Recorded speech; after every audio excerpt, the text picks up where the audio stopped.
So, good evening, everybody. I'm going to get started to honor our time commitment. And I'm Mary Hunt at Water with my colleague Vera Lugosi, who's doing IT tonight. Vera, wave your hand. Glad to have you. Um, couldn't do it without you, as I have made clear many times. We are recording this and we've tested so we know what we're doing with the gong. So, you should be able to hear the gong tonight. And I want to welcome you for the Water November 2025 Water Meditation Program. And Brad Lutz is presenting tonight. And many of you remember Brad from earlier programs, and I'm sure we're in for a wonderful experience. I will say that last month, I always start by saying what we did last month.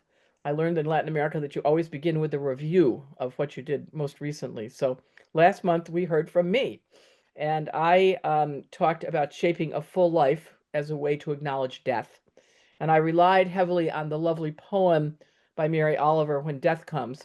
And it was an effort not to deny the inevitability of death, but rather to embrace the reality of death as a welcoming invitation to ponder our full, vigorous lives and how we wish to shape them. And we had good conversation about that. And I will, of course, have the link in the notes that we send out to you after this. And you also got them right after the program. So if you have any interest in revisiting that or sharing it with other people, feel free to go ahead. Let's begin as we always do with the land acknowledgement.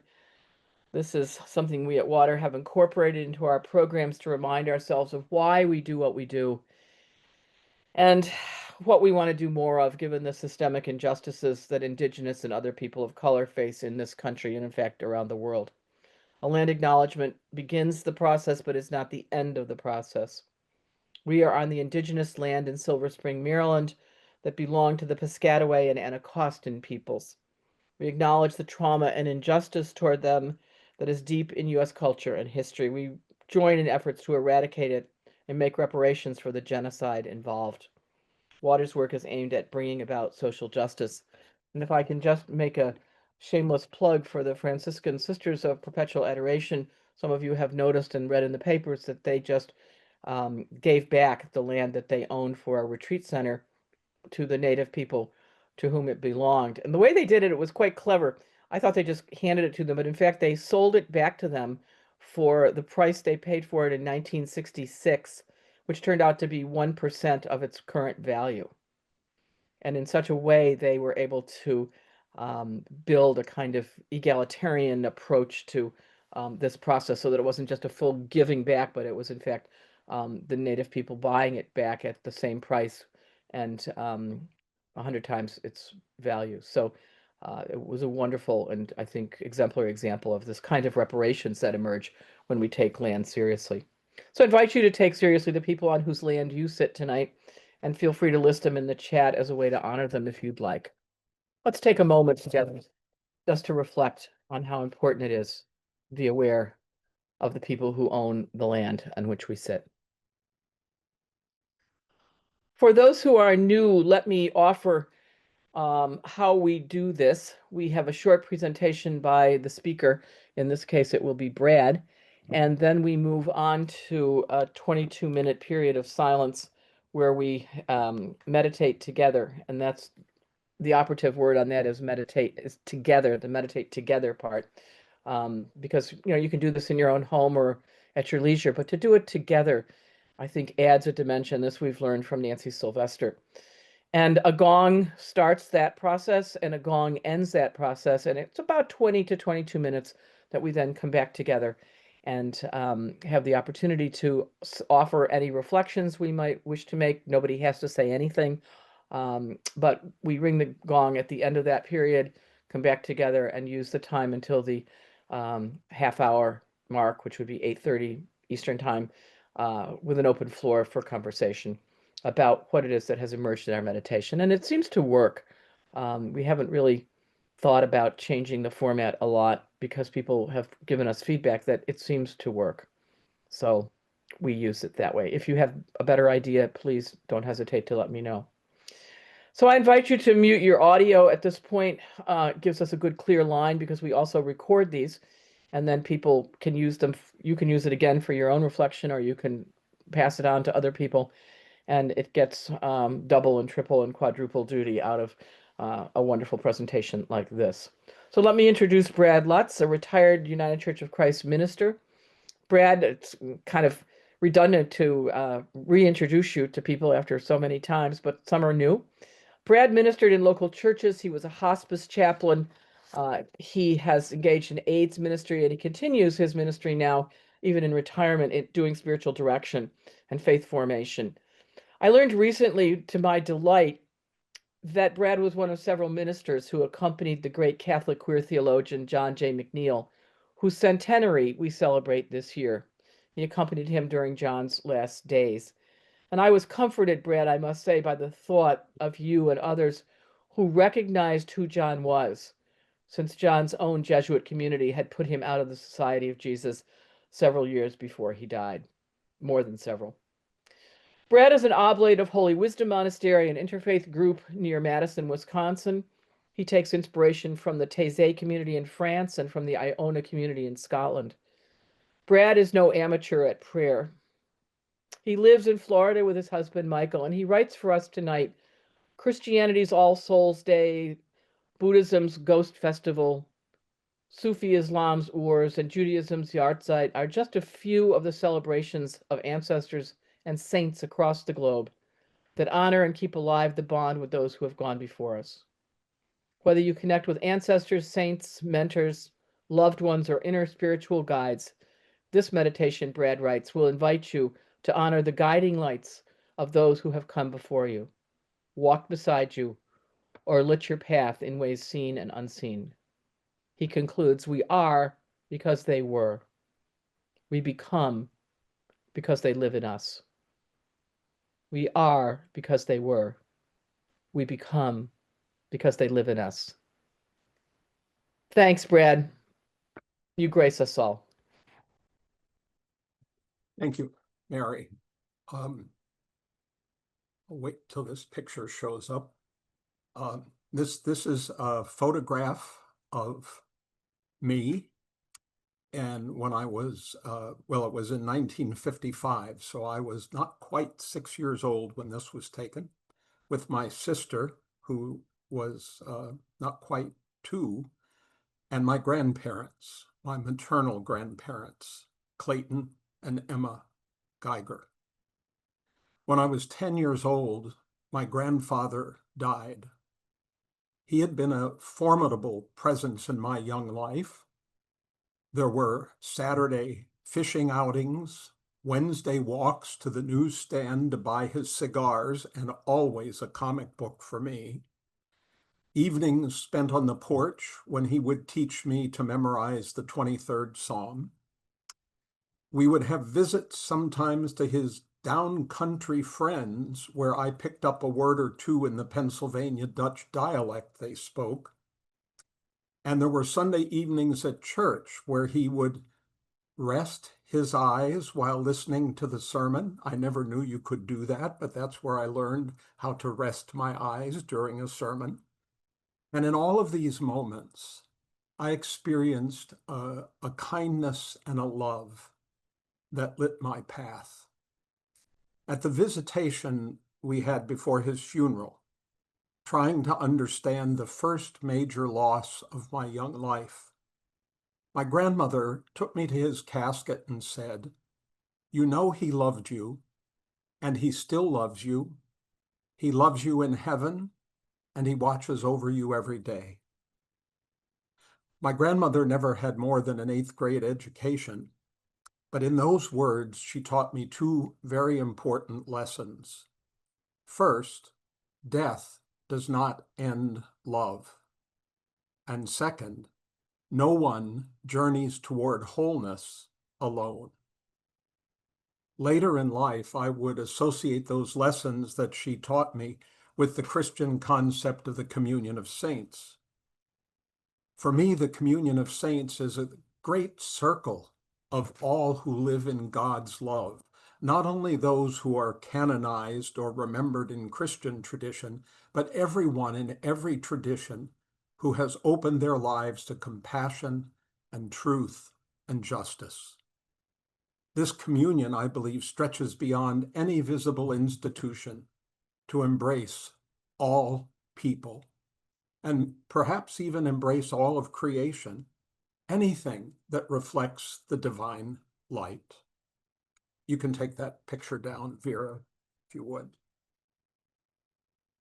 Archbishop William Temple tells of a child who, when asked what a saint was, looked at the stained glass window in the church and replied, "A saint is someone the light shines through." Regardless of our religious affiliations or beliefs, I think we've all experienced relationships that have allowed divine light and grace to shine through to us in their own unique colors. This web of sacred relationship invites us to trust that spirit is not confined by religion or time, and that every act of love joins us to a vast living solidarity that is more durable than death, wider than doctrine, and deeper than anything we can imagine.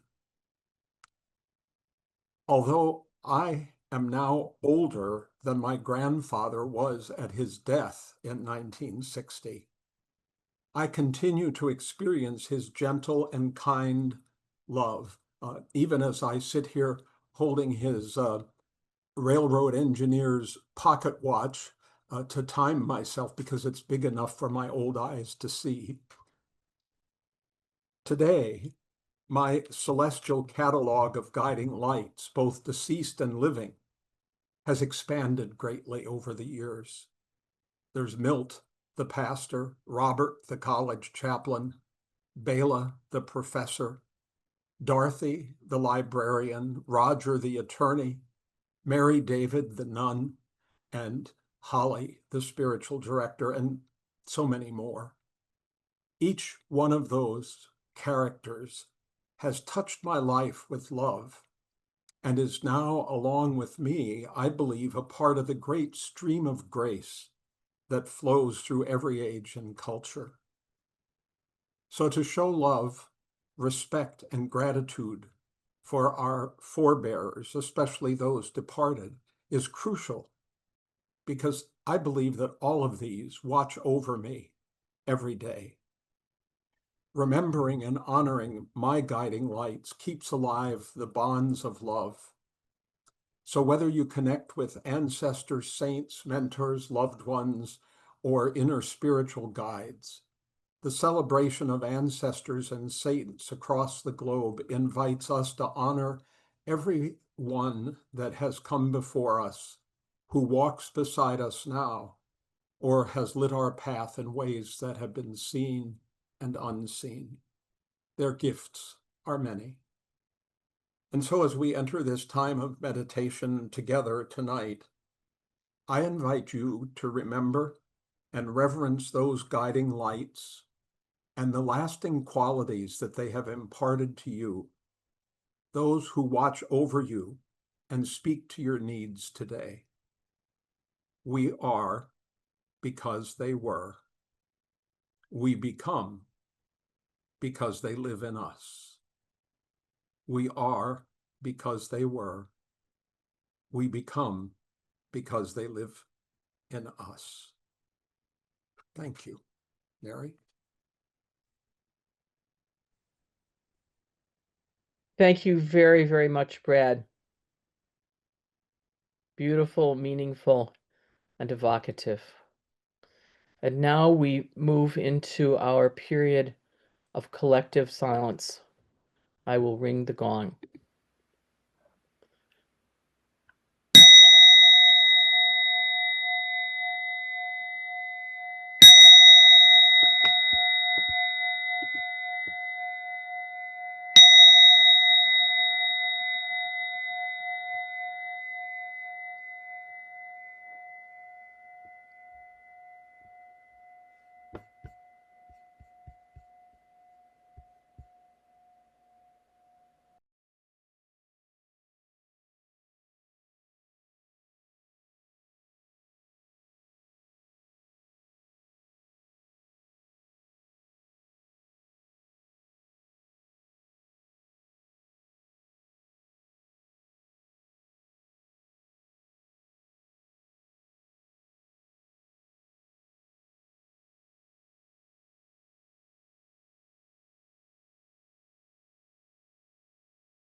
Thank you to Brad Lutz for a lovely meditation, a beautiful reflection, complete with the railroad man's watch.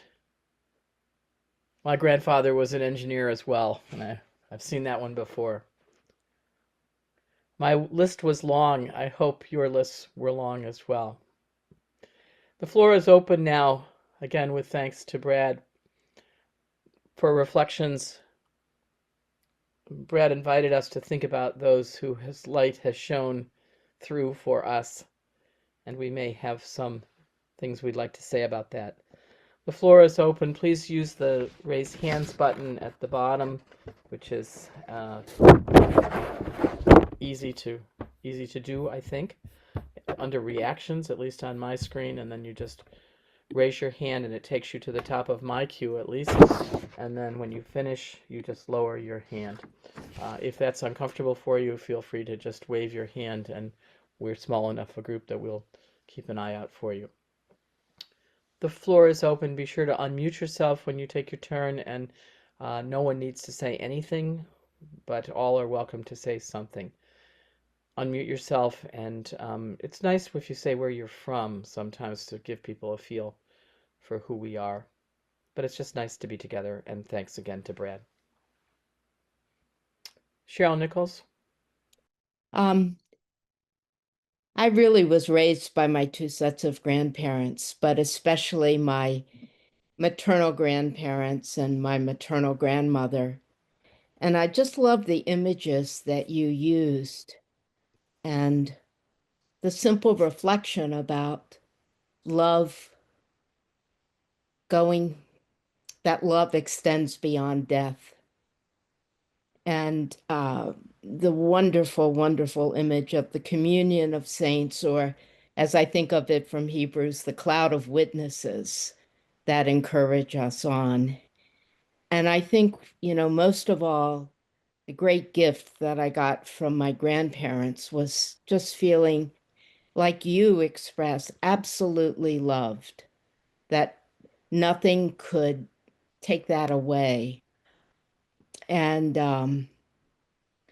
from my grandmother, my maternal grandmother, Dion, just such a great faith. And I know my faith was kindled from her. And I mean, she expressed it in a lot of ritual ways, but she lived it every day. And I'm so grateful for that gift. And just thank you for such a wonderful platform for prayer tonight. Thank you. Thank you, Cheryl.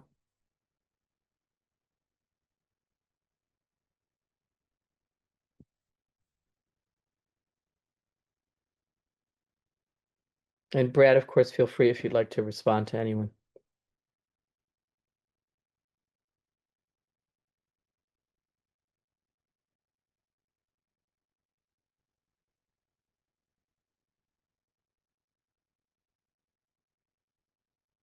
Gene Christensen. Sort of have a bunch of scattered thoughts. First off, thank you, Brad. I've got now an entire page of scribbling, shall we say, to reflect on for the next several days. I come today earlier at our college here in Omaha. They did what they call the All Souls Day. And we're asked ahead of time to submit names of persons who have preceded us in life. And it took them a half an hour to read that list of names. So you want to talk about guiding lights. It was everything from parents to grandparents to siblings to friends. So I've been thinking quite a bit today about they who preceded me. Personally, there's a sister who was a mentor to me. Her name was Beatrice Marie. And she rides with me in the car. And I know she's there.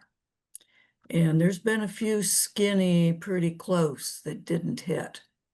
It's because she was there. She has since been joined by my friend Pat, who also rides along.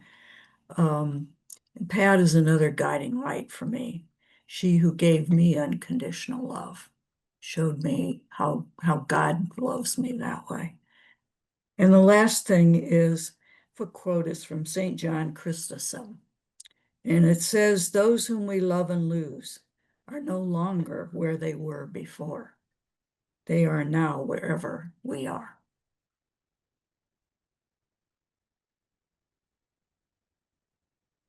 Thanks so much, Jean. I'm glad they're riding along.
Yes, Gloria, please go ahead.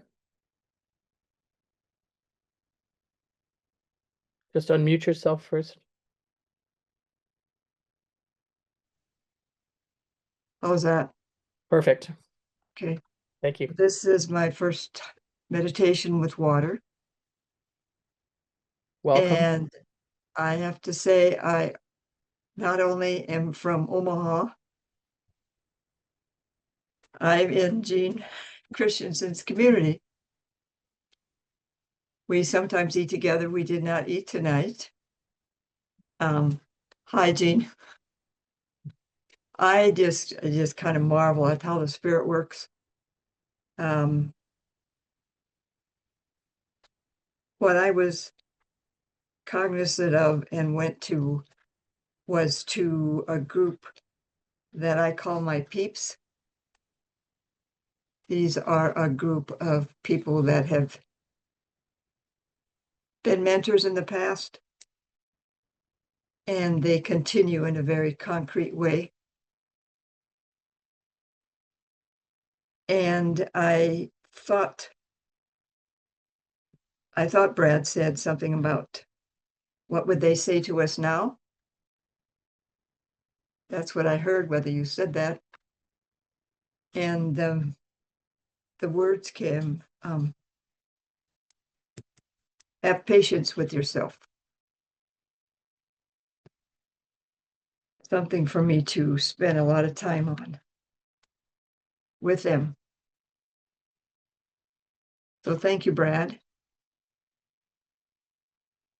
And Mary, and I guess water in particular. I don't think this will be my only time to join you. So thank you. Thank you, Gloria. And needless to say, any friend of Jean Christensen is more than welcome here, and the Sister of Mercy from Omaha, all the more. So I hope it will be your first of many times with us. You're always welcome. Thank you for your reflection as well. I found it very meaningful.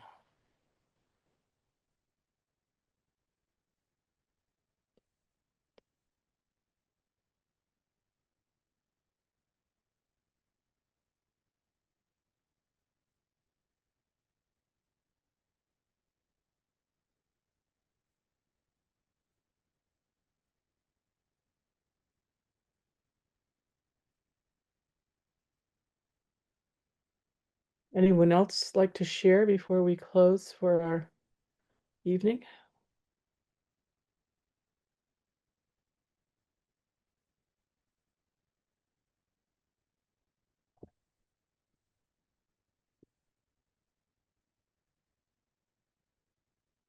Well, Brad, I had a long list, and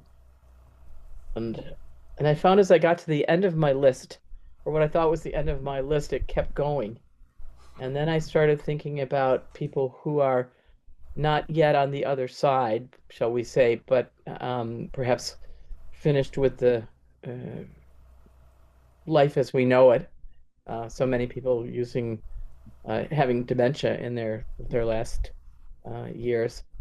And I see them also, some of my friends who have dementia, I saw as already in my panoply. So that was helpful.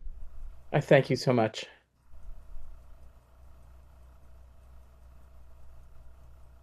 Anybody else? Brad, please.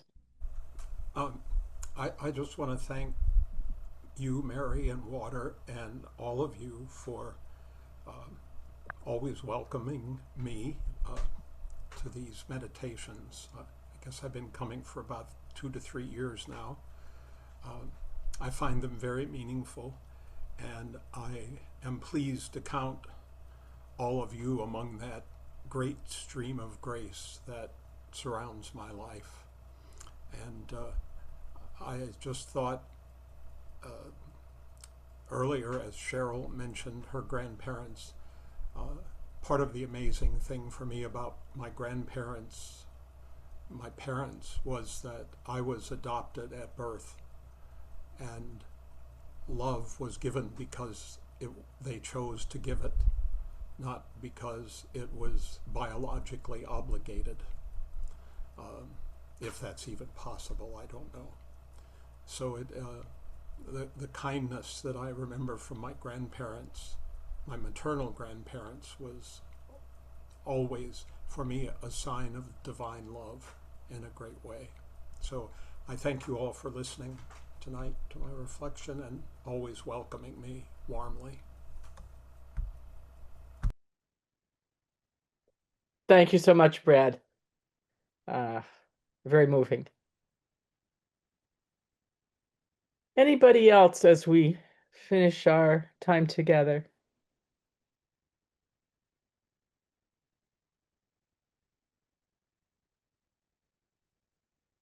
Rosemary Ganley.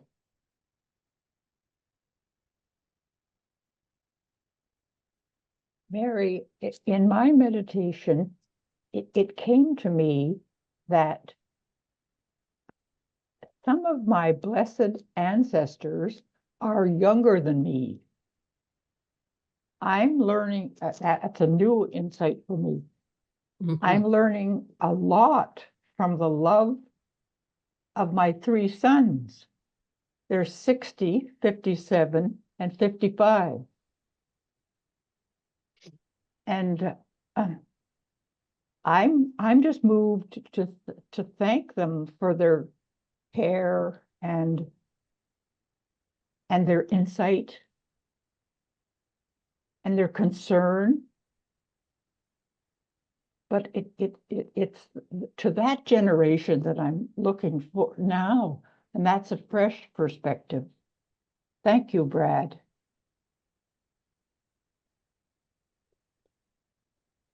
Yes, that's great, Rosemary, because I was feeling some of that too, that some of the people who are my saints haven't gone yet. They are behind me. So that's very helpful to have you say that. I've also met a couple of those sons of yours, and they not only adore you, but they love to pull your pigtails. I mean, if they can tease you, that is just their favorite thing. Wonderful men, really wonderful. I've met 2, I guess, haven't I? Yeah. Just wonderful men. Yeah, that has something to do with parenting, I would suppose, you and John. But Grace of God. yeah, really. But they're And great guys. experience in the global South, I think.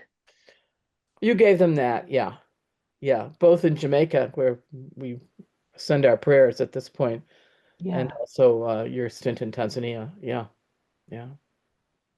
Wonderful, just wonderful. And you can see it too in the grandchildren, at least the ones that I've met, several of your grandchildren, and to see it in them as they take on their place in the world too. There's something seeping down in that DNA and care.